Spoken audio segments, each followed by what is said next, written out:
বর্তমান সময়ে অনেকের ইমো আইডি কিন্তু হ্যাকিং হয়ে যাচ্ছে বা আপনার অজান্তেই কিন্তু অন্য কেউ ব্যবহার করছে। কিভাবে বুঝবেন আপনার ইমো অ্যাকাউন্টটা অন্য কেউ ব্যবহার করছে বা অন্য কোনো ডিভাইসে লগ ইন করা আছে? সো আজকের এই ভিডিওতে সেই ইন্টারেস্টিং ব্যাপারটা বা সেটিংসটা আমি দেখানোর চেষ্টা করব। আপনি চাইলে আপনার হাতের স্মার্টফোনটা দিয়ে আপনার ইমো অ্যাকাউন্টটা চেক আউট করতে পারবেন যে অন্য কেউ ব্যবহার করছে কিনা। যদি করেও থাকে সেই ডিভাইসটা কিভাবে আপনি ডিলিট বা লগ আউট করে দিবেন এই ভিডিওর মাধ্যমে দেখানোর চেষ্টা করব। আর ভিডিওটা টাইমলাইনে শেয়ার করে দিবেন, হয়তো এখন কাজে না লাগলেও আগামীতে কাজে লাগতে পারে।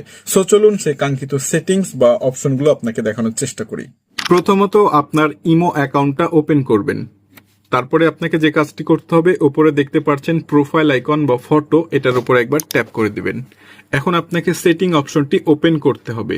অনেকগুলো অপশন শো করছে, এখান থেকে খুঁজে বের করবেন ম্যানেজ ডিভাইস, এটার উপরে ট্যাপ করবেন। এখানে দেখতে পারবেন যে আপনার ইমো অ্যাকাউন্টটা শুধুমাত্র আপনার স্মার্টফোনে ব্যবহার হচ্ছে নাকি অন্য কোনো স্মার্টফোনে ব্যবহার হচ্ছে। যদি আপনার স্মার্টফোনে ব্যবহার হয় সেক্ষেত্রে একটা ডিভাইসের নাম থাকবে, মানে আপনার স্মার্টফোনের নাম। আর যদি অন্য থাকে সেক্ষেত্রে এই যে দেখেন এই অ্যাকাউন্টটা কিন্তু অন্য একটা ডিভাইসে লগ ইন করা আছে বা ব্যবহার হয়। যদি দেখেন যে আপনার ব্যতীত অন্য কোনো ডিভাইস আছে সেক্ষেত্রে সেটাকে আপনি ডিলিট করবেন তাৎক্ষণিক।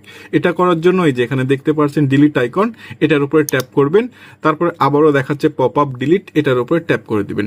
অলরেডি কিন্তু ডিলিট হয়ে গেছে।